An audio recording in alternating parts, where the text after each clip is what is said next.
វាស្រែ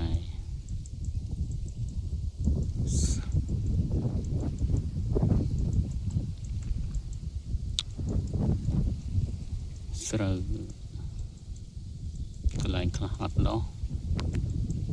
កន្លែងខ្លះដោះដែរតែស្ដើងឥឡូវប្រជាកសិករគាត់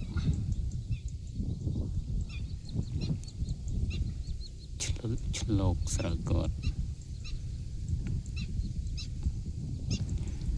សិនមកយើងឃើញកន្លែងអត់ដោះឬក៏វាដោះស្ដើងយើងអត់ជួសឬក៏យើងអត់ឆ្លូកទេអញ្ចឹងវាធ្វើឲ្យការប្រមូលផលរបស់យើងនឹងគឺកន្លែងដែលអត់គឺអត់ហ្មងហើយកន្លែងដែលដោះតិចឬក៏ស្ដើងហ្នឹងគឺយើងបំពេញឲ្យវាសមល្មមអញ្ចឹងនៅពេលដែលយើងបានបំពេញហើយកន្លែងតិចឬក៏កន្លែងដែល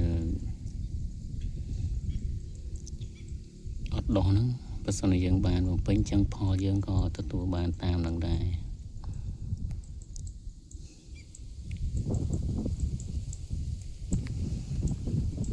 តែបើយើងអត់បំពេញទេបងប្អូនធំមកអត់ដោះបាទធំមកអញ្ចឹងសម្រាប់ប្រជាកសិករយើងនៅស្រុកស្រែជនបទគឺមានការធ្វើស្រែហ្នឹងឯងអញ្ចឹងបើសិនករណីយើងឃើញស្រូវយើងស្ដើងឬក៏កន្លែងណាអត់ដោះយើងត្រូវតែធ្វើត្រូវតែជួសត្រូវតែឆ្លូកដើម្បីបំពេញចន្លោះទាំងអស់នេះដើម្បីបានផលឬពេលដែលយើងប្រមូលផលទៅគឺវាបាន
បងប្អូនទេសភាពស្អាតណា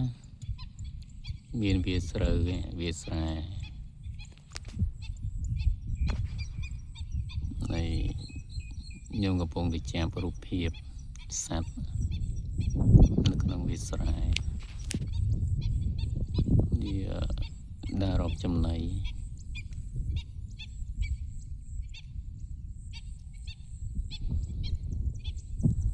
ធម្មជាតិពិតមានវាសែមានទឹកមានសត្វមានព្រៃមានភ្នំក្បែរហ្នឹងអូខេស្អាតមកពុកម៉ែបងប្អូន